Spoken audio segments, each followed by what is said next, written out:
सर्वांना नमस्कार.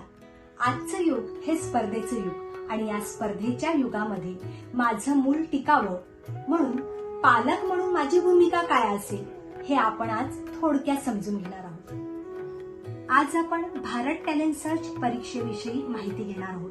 यामध्ये परीक्षेचं नेमकं स्वरूप कसं असेल, त्याची उद्दिष्ट काय, त्याच्या प्रश्नांचे प्रकार कसे असतील, त्याची थीमनुसार घटकांची रचना कशी असेल आणि या परीक्षेमध्ये विद्यार्थी सहभागी झाल्यानंतर नेमका त्याला कोणता फायदा होणार आहे आणि हे सगळं करत असताना एक पालक म्हणून माझी भूमिका काय असेल याबद्दल थोडक्यात माहिती घेणार आहोत.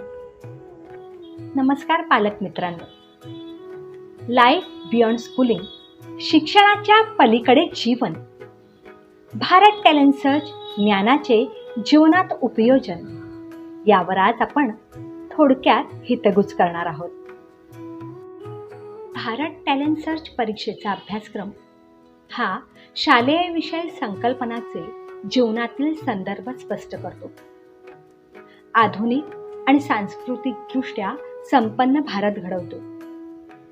विद्यार्थ्यांना जीवनोन्मुख शिक्षणाचा अनुभव देण्यासाठी ही परीक्षा रचली आहे. आता तुम्ही म्हणाल, भारत टॅलेंट सर्चच परीक्षा का? कारण शालेय शिक्षणात विषयांचं ज्ञान मिळतं. त्या ज्ञानाचं दैनंदिन जीवनात उपयोजन कसं करावं हे शिकवणं महत्त्वाचं असतं. तंत्रज्ञानाच्या युगात मानवी मूल्य जपणं अतिशय महत्त्वाचं आहे. सुजाण नागरिक घडवणे हे शिक्षक आणि पालकांची जबाबदारी आहे. त्यावर उत्तम पर्याय म्हणजे भारत टॅलेंट सर्च परीक्षा. यासाठी पालकांची भूमिका खूप महत्त्वाची आहे. कारण विद्यार्थी 6 तास शाळेत पण 18 तास घरी असतात. शालेय ज्ञानाचा वापर प्रत्यक्ष जीवनात करण्यासाठी संवाद खूप आवश्यक आहे आणि आजच्या युगामध्ये संवाद कमी होत चालला आहे.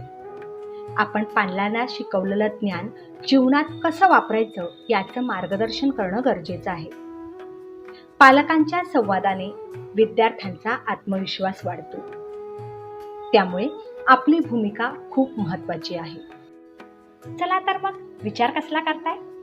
आपण सर्वजण एकत्र येऊयात. भारतीय संस्कृतीची मूल्ये जतन करूयात.